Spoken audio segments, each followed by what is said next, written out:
Welcome to our channel. Welcome to another one of our videos. Today we're going to talk about Micron Technologies. We're going to be doing a technical chart review. Plus we got some analyst news that came out. And then we're going to show you our trades and our option trades at the end. So let's get busy. Here's our past positions in Micron. As you can see, our options were signed and then we picked up that $1,489. We achieved a profit in premiums of $6,615 for the month of January.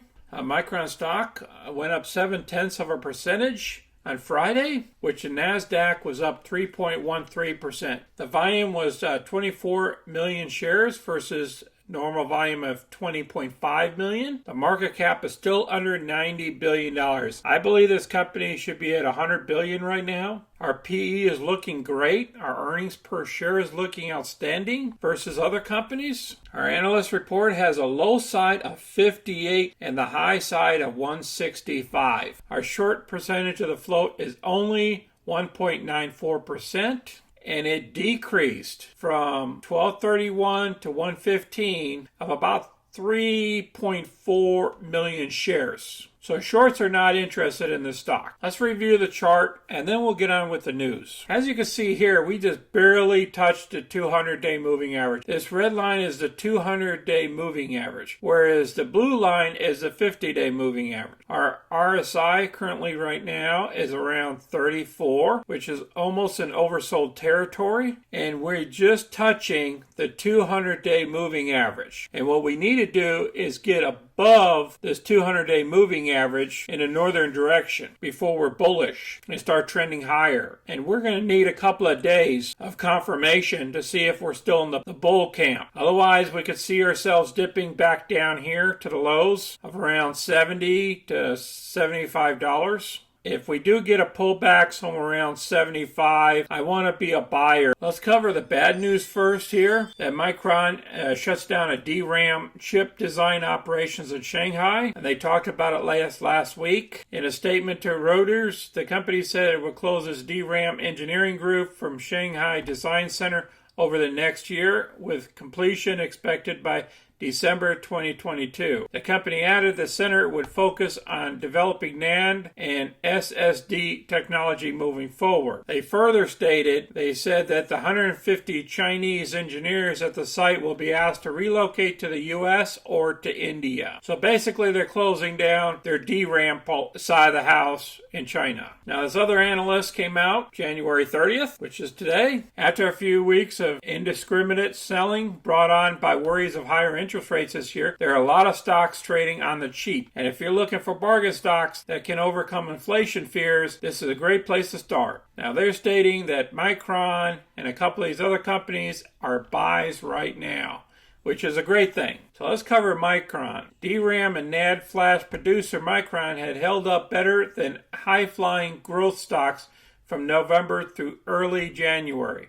But even this outperforming value stock cracked amid the big market sell-off over the past 2 weeks. We all know that Wall Street likes AMD and Nvidia before they even buy Micron. They've always done that to Micron, even though Micron makes a lot of money. Shares are currently down about 15% from recent highs as of this writing. So he's stating that the stock is at a discount right now. And memory producers like Micron and others aren't able to buy enough machines to produce more chips. They may not be able to fulfill the robust demand that the world is seeing now as a pandemic-fueled digital transformation accelerates chip demand. But as you guys know, they pumped more money into opening other factories in the future that they're working on. Not only is Micron somewhat of an inflation hedge specifically against a worsening chip shortage, but it's a very cheap stock too. It's only trades at 13 times earnings today and about 9 times this year's earnings estimates.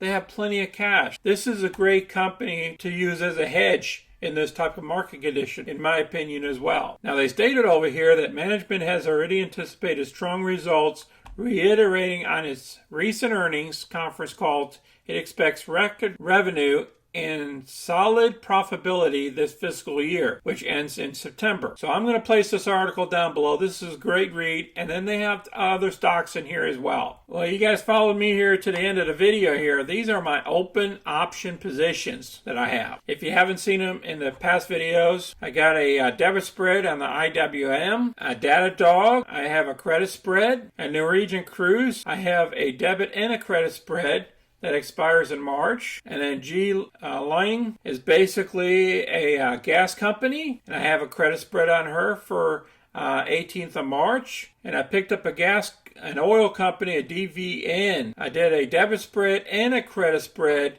for April. So we did pretty good, taking the pluses and minuses for the options. I'm doing a lot more options now than stock trading.